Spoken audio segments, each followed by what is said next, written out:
Quando alguém diz, é só R$ 10, eu costumo responder com uma frase simples. Não é o valor apostado que define o risco, é o mecanismo cerebral ativado. O cérebro não sabe se é R$ 10, se são R$ 1.000, se são R$ 1.000.000. Ele apenas associa o prazer e ao resultado. O jogo digital, ele não é perigoso apenas quando ele vira muito dinheiro. Ele pode ser perigoso quando vira um padrão mental. Jogos como slots e tigrinho são desenhados para acionar um sistema de recompensa, a famosa dopamina, antecipação e excitação. Existe um detalhe crucial. O cérebro não responde apenas quando a pessoa ganha. Ele responde principalmente na expectativa do ganho. A recompensa intermitente, o que é? É aquele, às vezes ganha, quase ganha, perde, ganha de novo. É o tipo de reforço que mais prende o comportamento. Porque o cérebro entende desse jeito, ó. Se eu insistir, pode ver. E o quase ganho é uma peça importante. Ele mantém a sensação de que estava perto e o que reforça a continuidade.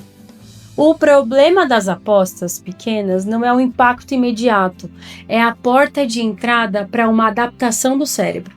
A pessoa começa um pouco porque parece controlável, só que com o tempo o estímulo deixa de ser suficiente. Isso favorece a escalada. Vai aumentando a frequência, vai aumentando o valor. E quando a pessoa percebe, a aposta já não é mais um evento, é um recurso emocional. Ela joga para sentir algo, para desligar de algo ou para tentar reparar algo.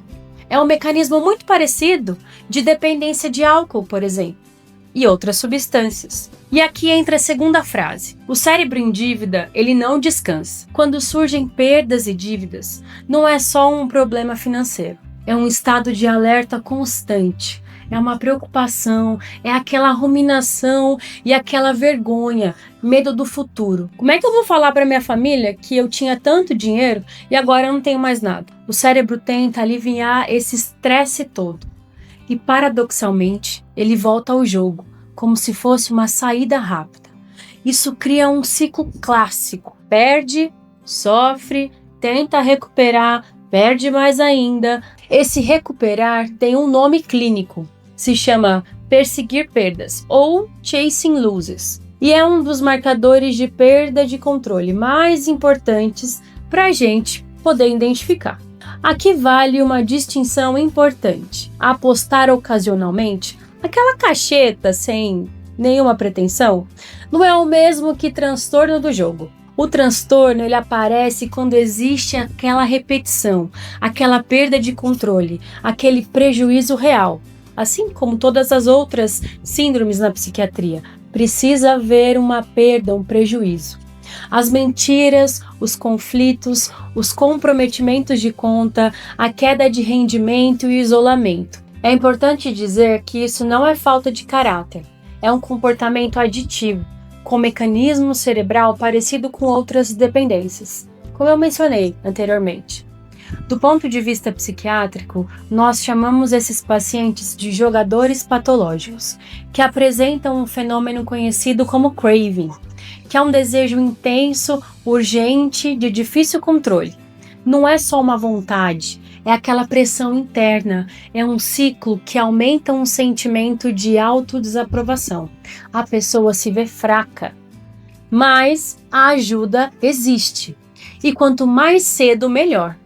Em termos de tratamento, a psicoterapia, mais especificamente a TCC, Terapia Cognitivo-Comportamental, é o padrão ouro de tratamento. E para quem não consegue dispor deste recurso, existe outro caminho, que é o SUS, e a porta de entrada é a sua UBS, da sua região, o seu postinho.